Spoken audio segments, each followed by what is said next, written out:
What's going on, everybody? Welcome back to my channel. Welcome back to the Dream Home Build series. Today is day number 69 of the project, and we are currently using this machine to cut all the metal panels to get ready to start installing the standing seam metal roof on my home build.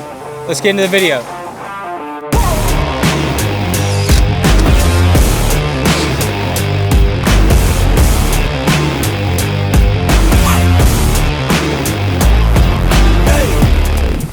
So to get started on this standing seam metal roof install, the very first step we need to take is what you are seeing right here, and that is converting this coil of black sheet metal into the actual panels that are going to get carried up the ladder and screwed down for the standing seam metal roof. So right now this coil of metal is getting rolled out and rolled through this machine that is called a roll former, which is a very expensive machine. But this machine forms the panel into my desired shape, as well as it forms it to the width and then cuts it at the certain lengths that are needed to install a standing seam metal roof on this specific roof shape and design. This machine is very expensive, as I mentioned, as well as it is all computer based.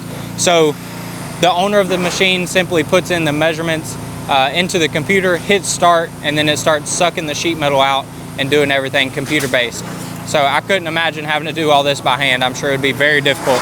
So we're getting this knocked out, and then the next step will be getting started installing everything on the roof.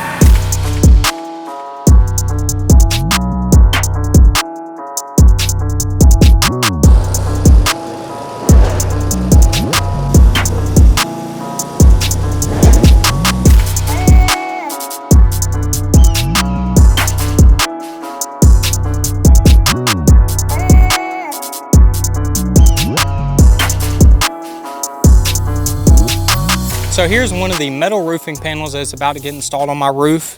And yesterday this material was in the form of that coil of flat sheet metal, black on one side, white on the other side. And then it got put through that very expensive roll former machine where it was formed into what you see right now, which is a 18 3/4 inch wide snap block roof panel with a seam on this side, some striations in the middle, and then a screw flange on this side. So whenever you install a standing seam metal roof, you have two main options you can go with on your panels. One is being a flat panel, completely flat, or one being a striated panel like you see here. Most people want to go with a flat panel, although if you go with the flat panel, you're likely going to experience a visual imperfection on your roof called oil canning, which is apparently a naturally occurring characteristic of a flat panel standing seam metal roof. In order to avoid the possibility of having oil canning on my roof, I decided to go with a striated panel, which are these waves, and these striations make the panel much stronger and they eliminate the possibility for there to be any oil canning on my roof. Also, the roll former formed the seam on this side and also the screw flange on this side. So I'm going to lay this panel on the ground. I'm going to show you how these play an important role on the installation of this snap block standing seam metal roof system. So instead of showing you how it works on the ground, I just thought I'd get up on the roof and show you how it works. So you can see these panels are already installed. This panel has a flange where clips and screws are being used to fasten this side of the panel down. The next new panel will get carried up onto the roof.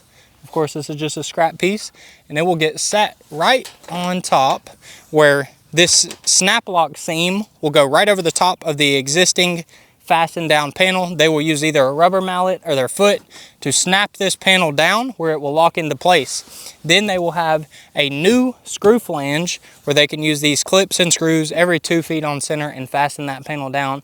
And then it's just repetition thereafter until the whole roof is covered.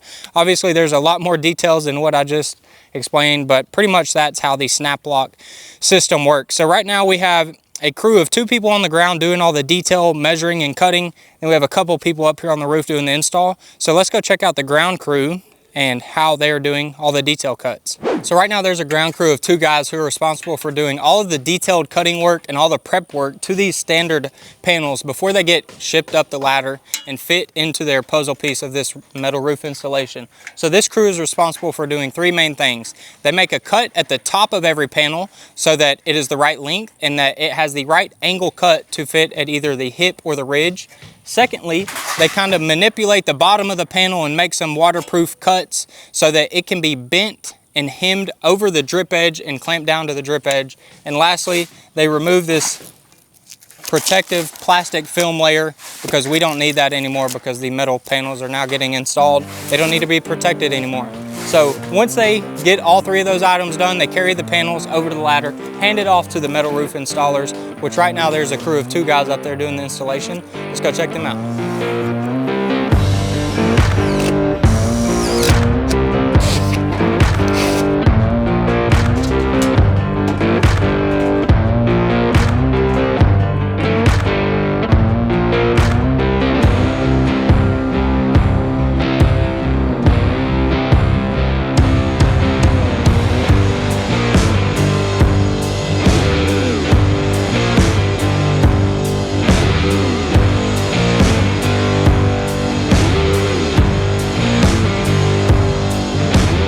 Tore off the temporary roof covering that was keeping water out of this hole in my roof that is going to be a 4 foot by 4 foot roof skylight. Essentially, it's an interior design element that's going to allow a lot of natural light down into the special stairwell that we're doing in a future video.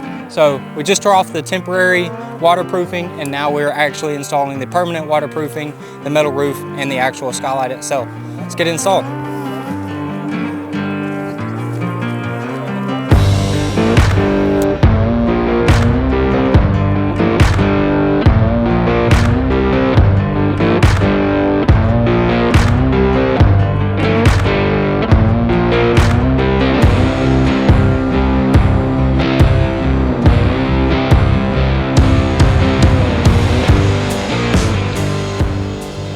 So we got the skylight dried in with this peel and stick ice and water shield that goes all the way around the 2x6 curb.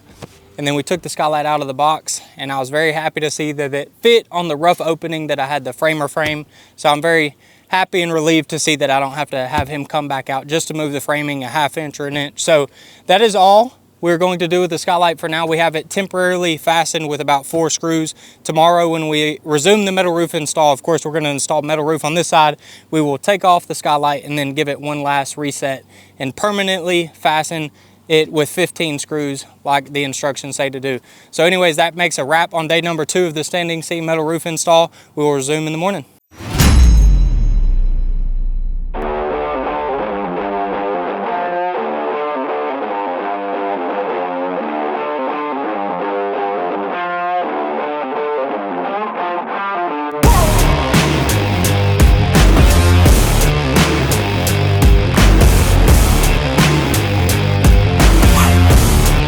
So as y'all just saw and as you can see behind me, the standing seam metal roof install on my dream home build is now complete. I know this is a rather short and sweet video, but honestly I didn't know what else to show in this video other than the material getting delivered and shot out of the roll former machine, a couple guys on the ground making some detailed cuts, and then a couple guys on the roof screwing the panels down. Thereafter that, everything's just repetition over and over for like 4 or 5 days. Now I didn't feel like staying on the roof with a camera for 4 or 5 days recording every panel going down. So y'all got my full perspective as a general contractor.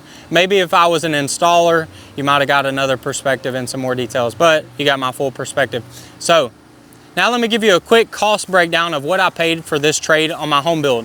I hired one subcontractor to provide all the material and all the labor, and I paid him $16,050 to install the metal roof on the two-story sections of the home build, and also a very small metal roof on my special mailbox that's currently under construction out there by the house, and that thing won't be finished until the house is finished. But I do have a video coming up on the mailbox here in the future and the experience I'm having with that thing. As always, if you guys are looking to learn how to build your first house and how to become an owner builder, then click the link in the top of the description where you can check out my digital course where I teach normal people how to build your first house, how to become an owner builder. I'm also currently working on putting together a list of my full network of vendors and subcontractors. So all my architects, all my engineers, all my framers, my siding contractors, my window installers, my stucco subcontractors, my drywall hangers, my drywall finishers, and everyone else that you need to be able to build your own house.